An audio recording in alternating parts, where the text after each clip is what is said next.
right, we'll go ahead and get started as people make their way. And the reason for that is that no matter what I do, I always run out of time. And I really regretted running out of time for your questions last week. That I want to hold space for that. Maybe that's even something we can start with as people trickle in. But were there any questions that came up for you last week? I know it may have seemed a little strange to start a series on parenting with a whole session on spiritual formation. But I really do believe that our ongoing spiritual formation, especially recognizing ourselves as still children in need of being parented by our Heavenly Father, is the foundation of what we do as parents. So anyways, did any questions come up from that session or from things you've been reflecting on since then? Kind of starting cold turkey, I know we haven't warmed up yet. All right, well, if they come to you, please do ask. And I would just also say, because inevitably we do run out of time, please go ahead and throw out your questions as we go. I'd much rather get to them while they're relevant for you than run out of time and not get to them, because I think your questions are more important than whatever I've planned to do. So for today, and one other little reminder is that the next 2 weeks we will not meet. Next Sunday will be the parish feast, which is the fourth Sunday of the month, and the Sunday after that is going to be our parish annual meeting. So that's why the next 2 weeks we're off, but please don't let that get you out of your rhythm. We will indeed meet again on February the 8th. So today we're going to talk about meeting your child's spiritual needs. And this was a fun photo. I'm still swiping off of Facebook, these photos. But I just love actually getting the chance to look through and see you parents in action with your kids, and just seeing the sweetness of the relationship and the connection and the dynamics already at work. Last week, we kind of thought a little bit about ourselves as never-ceasing spiritual beings, and took a little time to think about how we can cultivate our spirituality in light of the bigger picture of who we are as children of God. This week, I want to think a little bit about our children as never-ceasing spiritual beings. And this is one of the best Christmas cards I ever got. I don't know if you recognize that baby, but I see in that this draw into pursuing God before a child even knows that that's the word for it. Now, it may just be the colors and the light, but I'm going to read more into it anyways. But I'd like to sort of set as a foundation a vision of our children as spiritual creatures. And this is in contrast to a lot of cultural perspectives, depending on what you're coming from, that see children maybe as a blank slate. So there's just nothing going on, and whatever comes is just added to a nothingness. I actually think that denies their being created in the image of God. Or seeing children as little vipers in diapers, which is how I was raised, good Presbyterian, with an emphasis on their original sin and their fallen nature. And that's not completely inaccurate, but that's not the first thing about them that's true. So I would just like to invite you into a question, just in twos or threes or fours, just right where you are. To answer this question: in what ways do you see your child as a spiritual being?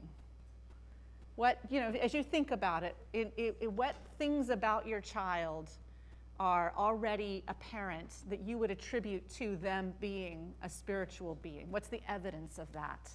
And if they're 3 weeks old, you might not be seeing it yet. Try to project to like an 18-month-old or even a 12-month-old or 2-year-old. But have a think about it and talk about it in groups, if you would.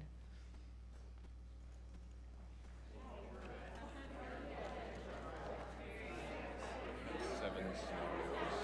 Perfect. You want to read them? I completely trust you. Okay. I don't have a scenario for careful attachment. That's okay. You mean like for going to the nursery?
All right, I hate to break up the party, but I do want to hear from you.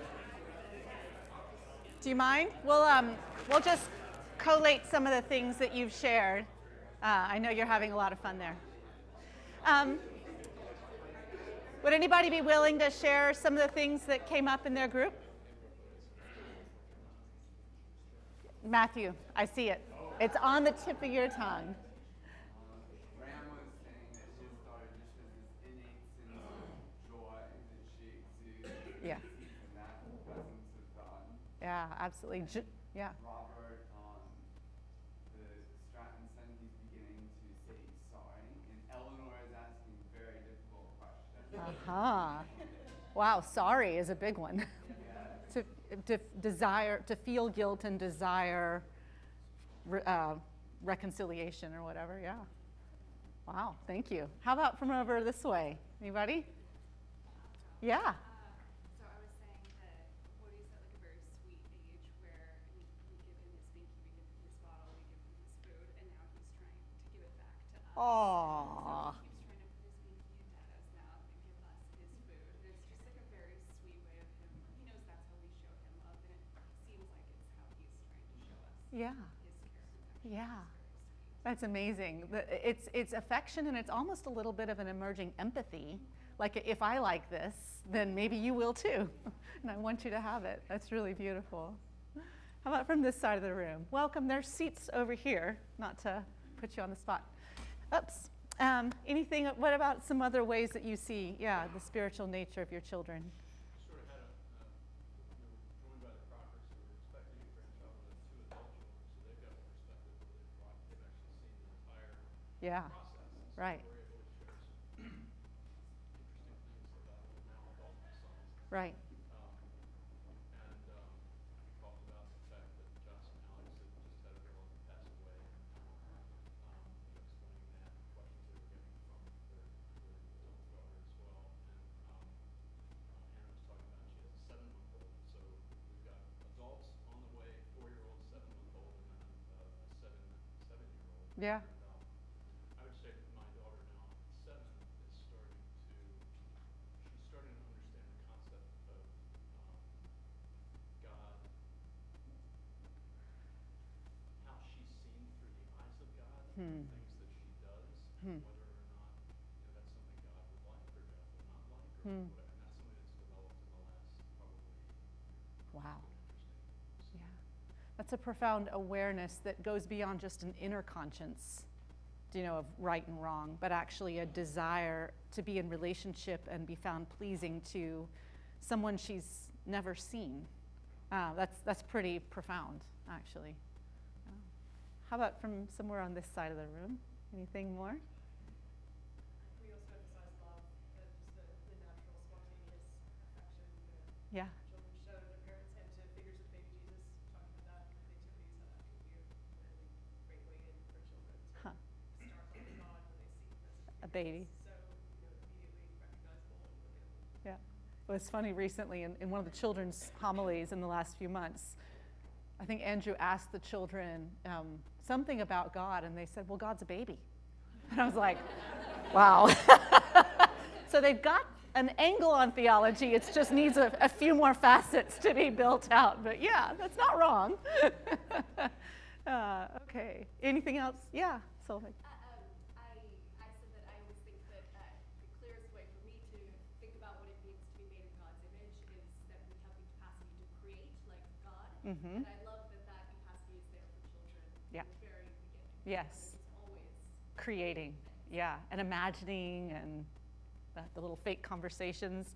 Is Callie at the age where she makes up songs? all the If you ever want to know what your children think, just listen to the made-up songs. They're hilarious. I'm like, wow, that's really, yeah.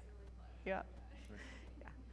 So just a few, you've kind of actually named these. These were a few things that came to my mind. Children's curiosity, I heard that a little bit over here. Their wonder or their joy. Their sense of conscience, of there being things that are right or wrong, whether it's developed to the point where they're aware that that's in relation to God, or if it's just a sense of, ooh, I'm guilty, I've done something, sorry. their affection, their empathy, in a way their intuition, that they just can read a situation. How many of you have toddlers who will come and give you a hug when you've had a rough day, even though you're still smiling and doing all the right things? They just know. Their awareness of evil, and they may not have the word of evil, but an obsession that emerges around 3 and 4 and 5-year-olds about good guys and bad guys and who's good and who's bad, and that's scary. And even from a young age, before language, just that sense of safety and therefore distress when they don't feel safety. We didn't tell them that. It's not that they've been abandoned, and yet they have this innate sense of there's something bad out there that's a threat to me, and they're already proactively responding to establish safety.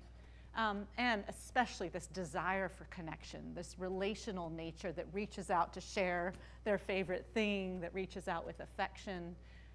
These are definitely all manifestations of their creation, being created in the image of God. Today I want to touch on, these are just continuing the questions that you've sent in to me, and please, if any of you haven't, I'd love to hear your questions that you'd love to see, or thoughts, topics you'd like addressed in this series. I keep wanting to figure out how we can address them all. So these are some of the things that you shared. What practices matter most in the early years when children can't yet understand theology? That's a really good question. How can we gently cultivate a sense of reverence, gratitude, and wonder in our children? And it's sort of a both and, in that they sort of are made with it. They come to us pre-programmed, and it's something for us to steward and cultivate. And we'll talk about that a little bit. How can we help our children associate faith with love, safety, and joy, rather than obligation or fear? And again, at Tripp, you're talking about your daughter hitting that age of a little sense of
Love the Lord, all his faithful people. The Lord preserves those who are true to him, but the proud he pays back in full. Be strong and take heart, all you who hope in the Lord. It's curious, in our relationship with God, we will very frequently experience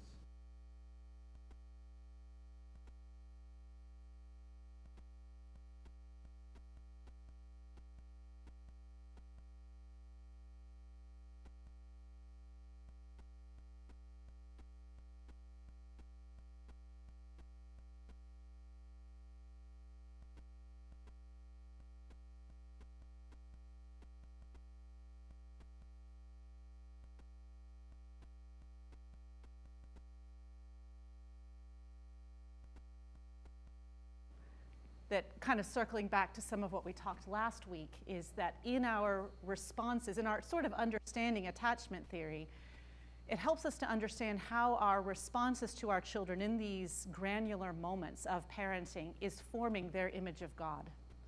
What they experience from us as their attachment figure is setting a baseline for what they assume to be true about themselves and about others.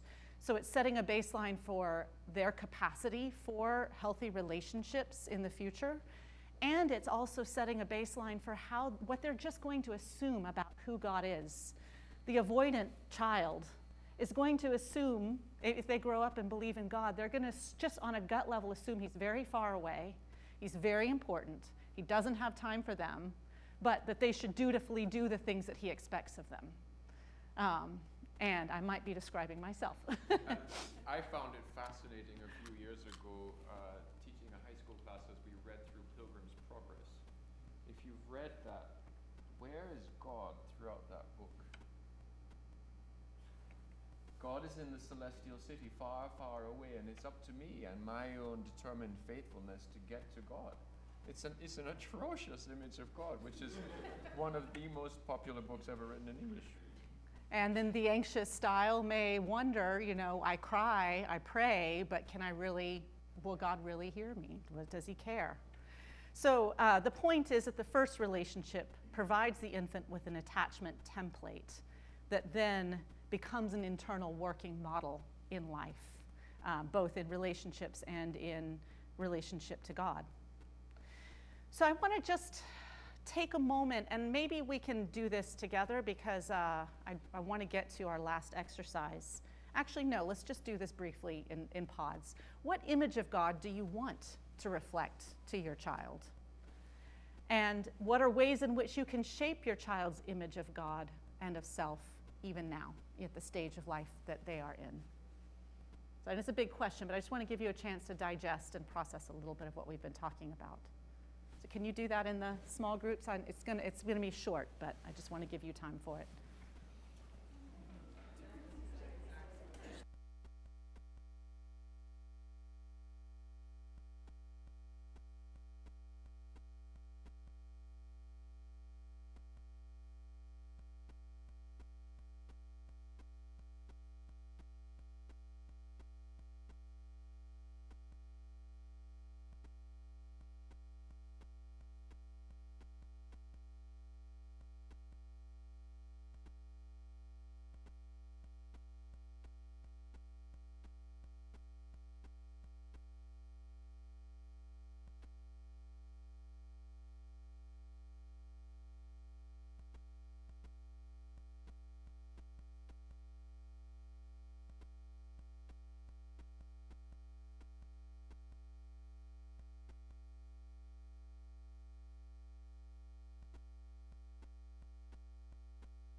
All right, I hate to interrupt you and pull it back in. I know that doesn't do that justice.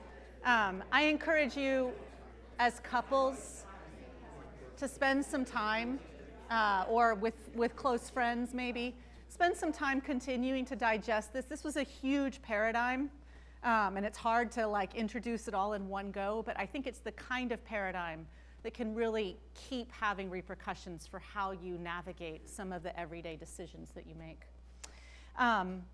Two other things I just wanted to touch on. There's so much more we could do, but one element of spiritual parenting, we identified our children's innate empathy. So in this last one, we identified their innate relationality and love and need for love. In this, their empathy, and it's funny, I Googled this, the whole bringing a dead bird to mom thing. It's a thing. And I remember my brother doing this, and I remember one of our children doing this, but that's just a scenario. But our children automatically have this sense of seeing something or someone in distress and just this profound need to do something about it. And it's a gift. That is an element of their being made in the image of God. And our first reaction might be, oh, darling, that's filthy. Put it down, hand sanitizer, never do that. Exactly. And yet, what are we doing in that moment? We're actually squelching the very spiritual nature that is manifesting itself. And that's just an example, but when they see a homeless person on the street, and we're in a hurry, and we already have this whole like logical reason why we shouldn't do it that way, we're doing something else, to drag them along and explain it away, which may, our reasons may be good, but we're violating something there. And so stewarding that empathy, and it may not be sometimes it is, okay, let's go buy a bag of chips and let's give it to the person. It may not be about what's actually the most beneficial, but it is cultivating and caring for that flame that is in our child. Now, I don't know always what Jesus was thinking when he said, unless you change and become like little children, because I have to say that children also have the ability to be radically unempathetic. I'm sure you've never seen this scenario where one child is in distress, and rather than allowing empathy to win the day, some days it does, and in other days, that little innate selfishness says, I don't want to see their problem because I want my toy, and I don't want to be bothered. Well, they are like us, and that is where original sin pops up. And so walking with them, taking these opportunities to say, do you see how that instead of just share your toys, it's talking through, do you see how they feel? How would you feel if you were the one without the toy or in that situation? And appealing to their innate empathy and fanning it into flame, because I will say that empathy is actually the foundation of a moral imagination. We cannot do unto others as we would have them do unto us if we've never learned how to think, to put ourselves in the other's shoes and feel how they would feel. A person who lacks empathy is a sociopath. And so as we want to cultivate in our children a moral imagination, cultivating their empathy, calling it forth, and talking with them through how to live it out, even sacrificially, but to choose to do it is actually cultivating their spirituality. One other thing I wanted to touch on is engaging your child's conscience, and this is sort of a flip side to empathy, their sense of what's right and what's wrong. And one of the ways that we as parents accidentally shut down our children's conscience and actually disengage it and teach them not to pay attention to it is when we violate it. And we do it accidentally, we do it not intentionally, but they are always watching and always listening, and they see us as extensions of themselves, which is why they think we would like the pacifier that they enjoy. Not really, but when we tell a white lie in front of them to somebody else, we are saying to them, it's okay not to tell the truth. Lying doesn't really matter. When we are selfish or brusque or excuse something that has nothing to do with them, but they witness it or they hear it, we are violating their sense of conscience instead of stewarding it. And so actually keeping close watch on our behaviors, even behaviors that we would not see as immoral, but that in their simple minds and their frame of reference are a violation of their view of the world, we are actually teaching them to override their sense of right and wrong. And then the other one is, and I'm sure many of you have had this, you walk into the room and you see them and they look at you, and before you even know that they've done something wrong, the look on their face tells you that they know they've done something wrong. And sometimes it wasn't actually wrong, but they feel guilty. How do we steward that? Well, don't laugh and pull out your phone and post it as a cute thing, because what have we just taught them? A reward, or that guilt is cute. No, that guilt is real. Nor do we launch into them and give them a huge lecture. They're already feeling the guilt. So we partner with that guilt and we say, what did you do? And we give them a chance to confess to us because they're entrapped with that sense of guilt. Give them a chance to say, identify what they did. Are you glad you did it? Is that what you wanted to have done? And so then you begin to let them tap into their own desire for goodness and sense of what is not good, and call them to live according to that deeper desire. And so walking with them through those moments, those are some of the most beautiful formation moments for their own morality, and not brushing it aside. Yeah, Trip.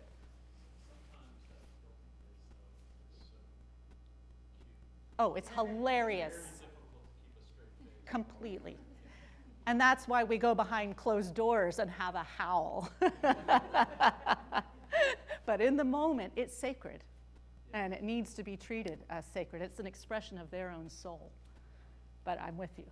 We wanted to reserve a lot of time at the end, and we've got 3 minutes plus. Well. So, and our attachment feeder is going to leave the room.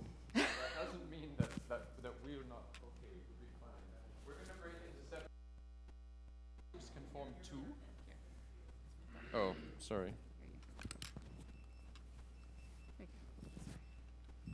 Got it. All right. So if you three groups in the front can form 2, and then I need 3 over there. Yes, great, thank you. And if you 2 groups here in the front can form 1 group. There's a simple scenario here. Read the scenario as a group, and then imagine it as a group and think through, well, how would we respond? 3 questions for you to discuss with each other. What's going on inside your child? Second, what should you do in the moment? And third, what should you do when you've got a bit more time? You will see that Tiffany and I were thinking along the same lines, so some of your scenarios she's raised already, and she's already told you what to do. But maybe you can be creative and do something else. All right. We'll take several minutes, and then we'll share with each other what our thoughts are. Is that dying or on? I don't know. That's on. I don't know. Must be dying. I'm so confused. The thing is, we've